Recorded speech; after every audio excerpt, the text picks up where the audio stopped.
Welcome to another episode of Bitcoin Tech Talk. As always, you can find my newsletter at jimmysong.substack.com. It comes to your inbox every Monday morning. Reality is turning into simulacra. Bitcoin Tech Talk number 254. One of the most interesting essays I read the past few years is this one by Paul A. Cantor, which is surprisingly a literary critique about a short story by Thomas Mann. Unlike most literary analyses, this one is written from a more libertarian perspective and really develops a lot of interesting ideas in light of the short story.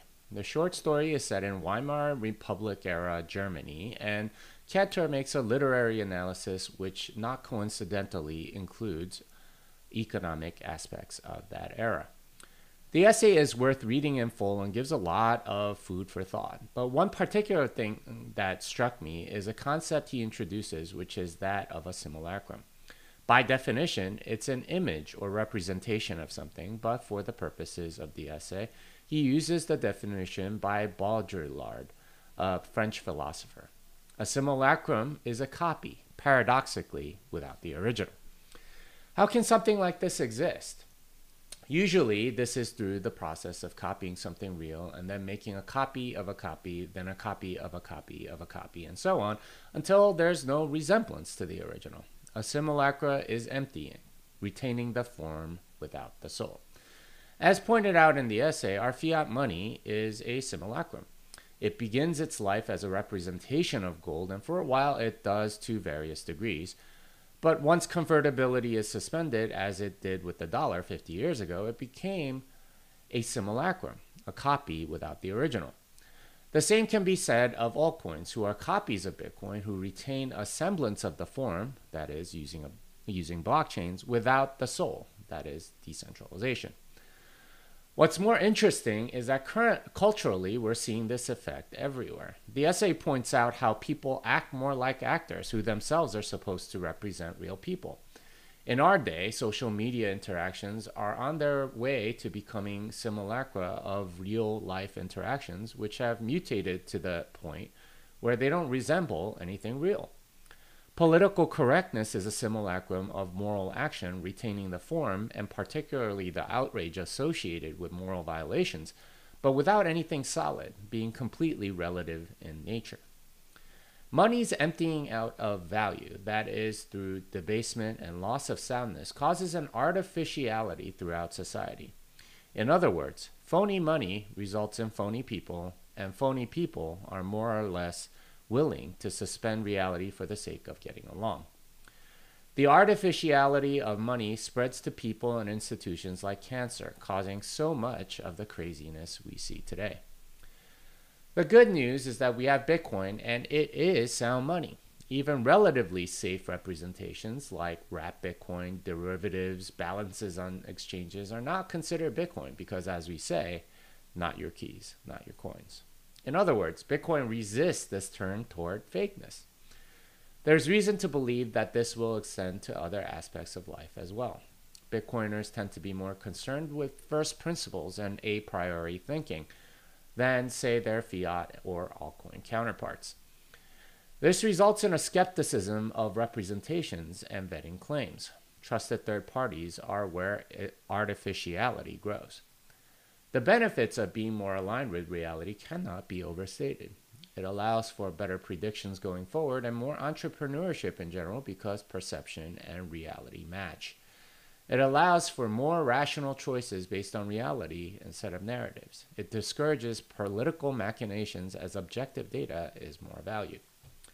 Sadly, the current trajectory seems to be making everything into simulacra, masking what's supposed to be for health safety, but it's become a measurement of compliance. Social programs used to be about helping the poor, but it's become a punishment and reward mechanism.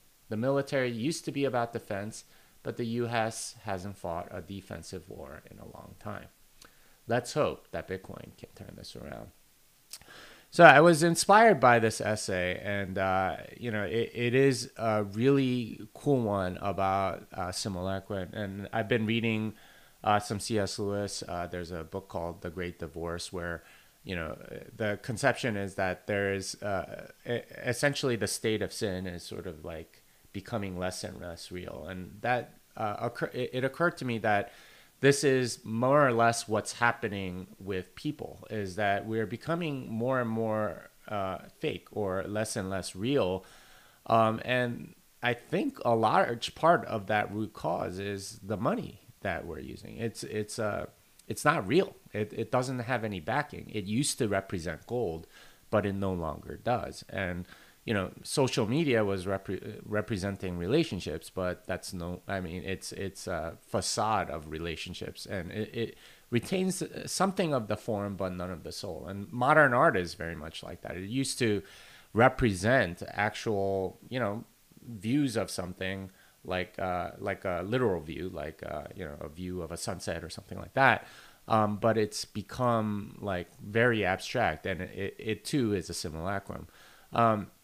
So in that way, it's things become less and less real, and the less real something is, the harder it is to make businesses or create goods and services and products and build civilization. Instead, you get sort of like a breakdown, and that seems to be what's happening. And hopefully, Bitcoin can reverse that trend, because it is sound money. It is something real, and it's something that you can easily verify. And paradoxically, like, at least according to boomers and so on, who seem to think that there is nothing real about Bitcoin, actually it's the other way around. There is nothing real about the dollar, and it is Bitcoin that is much more real. Anyway, I hope to develop this idea further at some point. I might write a longer essay, maybe perhaps from a Christian perspective. All right, Bitcoin. Shinobi lays out what we really mean by Bitcoin security. As he lays out, the concept itself is flawed because there isn't a monolithic Bitcoin security, but security over each UTXO. There are obviously lots of UTXOs, and each one has security related to the depth of the blocks it's buried under. Furthermore, the security is dependent on both the equipment, energy, and game theory around the profitability of reorganization. I thought the article made an excellent point that security isn't a global thing, but much more granular in Bitcoin. So, I think he wrote the article because he was getting frustrated. What about the security of Bitcoin? Is it energy or something? And he makes a really good point that it is on an individual UTXO by UTXO basis by which you can measure security, and not overall global thing. And if you're buried under 3 blocks, that's less secure than if you're buried under 400 blocks. And that's the idea, is that there is a security to being buried under a bunch of blocks, and to revert a transaction from 2 years ago is obviously a lot more difficult than one from 3 blocks ago. So that's the point I was making, and I thought that was a good summary of how we should think about Bitcoin security. 10XU has Bitcoin development content now in Spanish. This is aimed at developers looking to support the Lightning ecosystem in places like El Salvador. There is obviously a lot more content in English, but I'm sure there are plenty of Spanish-speaking developers that could benefit from content like this to make more native apps.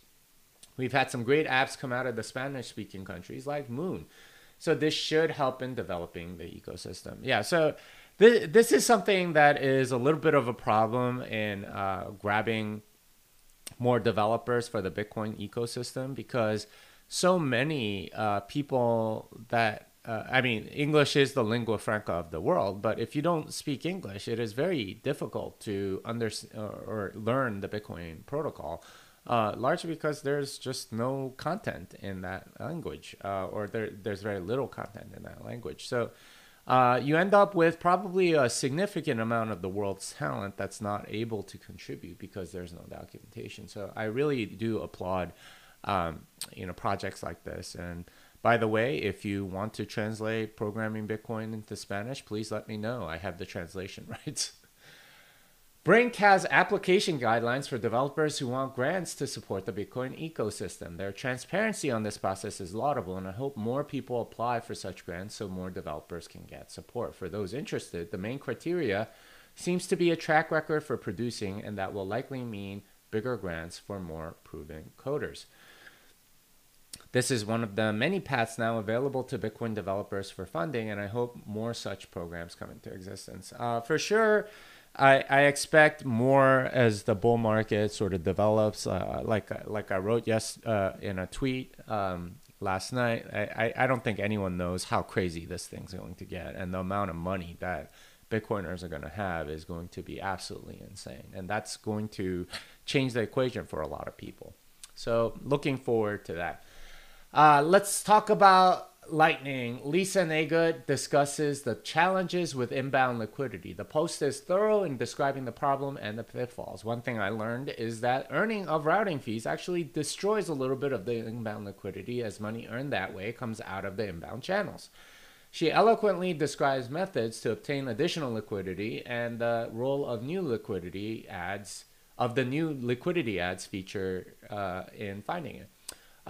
Overall, this is a must-read for anyone looking to be a routing node on Lightning. So the general problem on most nodes, unless you happen to be a merchant, is inbound liquidity. If you want to get paid for something, you need lots of inbound liquidity so that you have ways to receive money. And even if you're sort of like a consumer level node, you do need some inbound liquidity in case your friend wants to pay you for lunch or something like that. And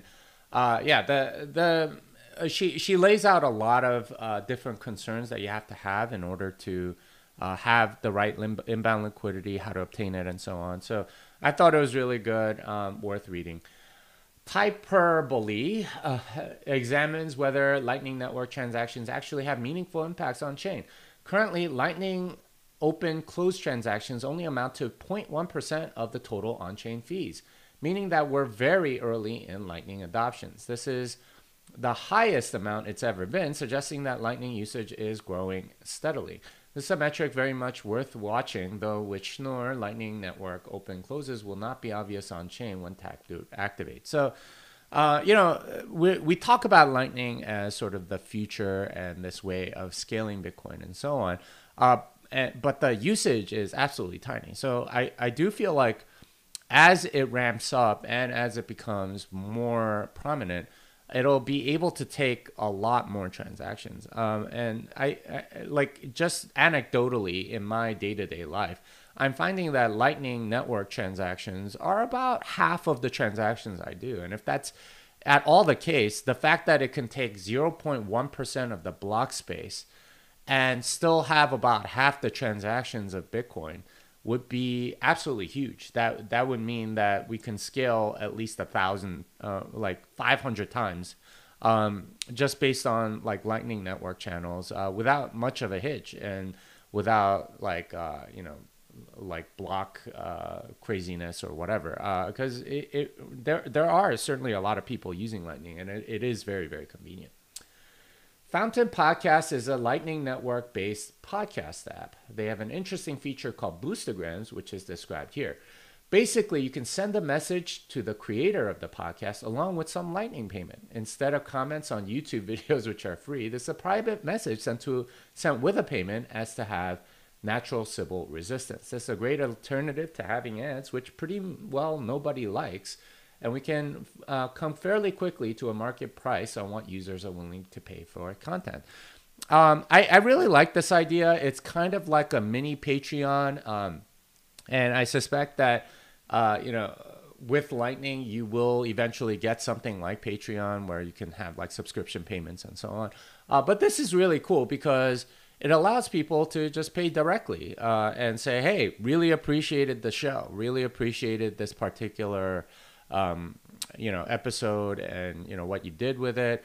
Please generate more content like it, something like that, and send some money.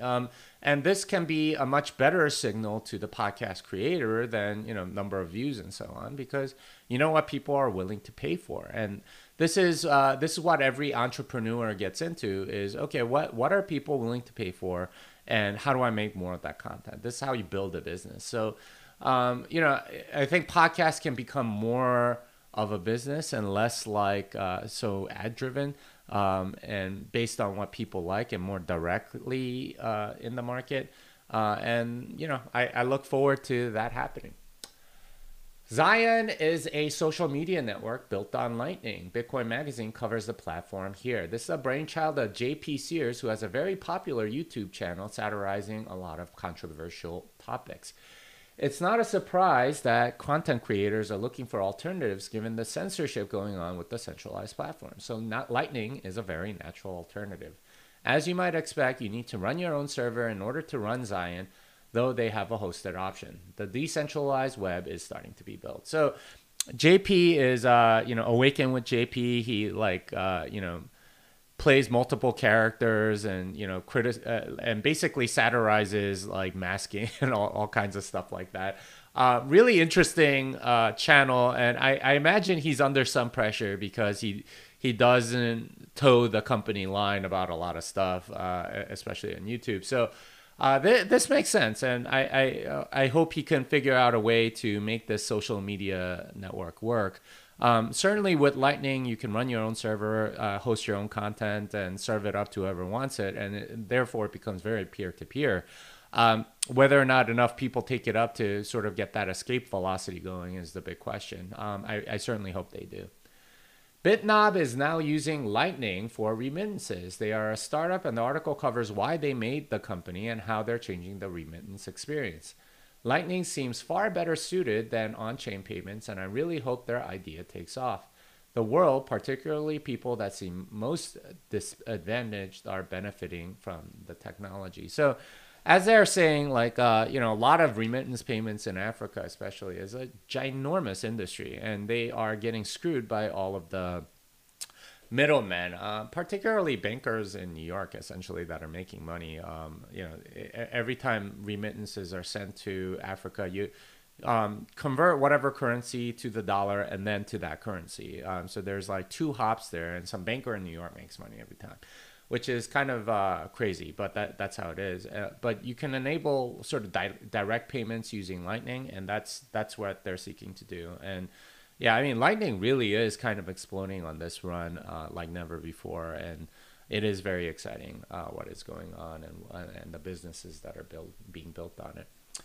Alex Gladstein just destroys Gary Tan and his Silicon Valley view of Bitcoin in this tweet thread. Sadly, too many VCs think they understand Bitcoin, but they are woefully unaware of the economics, technology, or both. I've often been surprised at how shallow many VCs' understanding of Bitcoin are, particularly in Silicon Valley. Gary is definitely one of those, and his rant against Bitcoin maximalists was completely and utterly taken down by Alex, who gives a much more global perspective than Gary's narrow Silicon Valley mentality. So this is one of my pet peeves, is that the, Silicon Valley investors are enemies of Bitcoin in many ways. They all they want to do is pump altcoins and make it get the quick run-ups. It used to be that VCs had to wait 7 to 10 years to cash out. Now with like altcoins, ICOs, NFTs, what have you, all of these things are allowing a lot of these guys to cash out much earlier. And oftentimes they'll buy the pre-sale and sell it into the market, like 6 months later and make like 400% profit. So they're like, this is like crack to them, right? And they can't get off, and they don't see Bitcoin for what it is. Instead, they like denigrate Bitcoin maximalists and make it seem like they understand something when really they don't. They're just addicted to crack, and they're getting the benefits of the Cantillon effect on various altcoins. Justin Wales argues for a more decentralized political strategy instead of just Coin Center and Blockchain Association. As he points out, when those organizations were founded in the 2013 to 15 era, they were meant to be industry lobbying groups with fairly limited goals. Bitcoin's changed a lot since then, and among other things, we have a lot more people that own Bitcoin. Leveraging the number of people that own it does seem like a much better strategy and a lot more resilient to attack. I'm hoping for Bitcoin-only lobbying groups to emerge as the industry evolves. So, yeah, I thought the argument was really good. Like Coin Center initially was founded, okay, let's lobby for these Bitcoin companies and so on. they were founded when Bitcoin was tiny and not very many people owned it. So they're not used to sort of like whipping up a frenzy among the public, among Bitcoin owners to call the senators and so on. This infrastructure bill, I think, came as a surprise to the Coin Center and blockchain associations of the world, the two lobbying groups that are in DC right now. And that was just kind of sad. I thought they failed in that regard. And it was really sort of like the Twitter mob that managed to call the senators and stuff. And Coin Center honestly didn't do a very good job. And I think his argument that we should have more Bitcoin only lobbying groups and perhaps like one in each state or lots and lots of them, I think is the right way to go. Blockstream has a new product aimed at energy production facilities to help balance their load. This product probably will make no sense to the ESG folks that have little to no understanding of how the energy grid works, but makes perfect sense for anyone in the industry. The product is fascinating in its ability to stabilize energy production. Most forms of energy have fluctuating production that doesn't correspond with demand, so this product should help make spikes in energy production more profitable. Essentially, you have times of peak energy production which don't necessarily correspond with peak energy demand, and that's the problem with a lot of renewable energy. And their sort of like solution in a box is we'll take a lot of that energy and produce money for you, or make it a better investment and so on.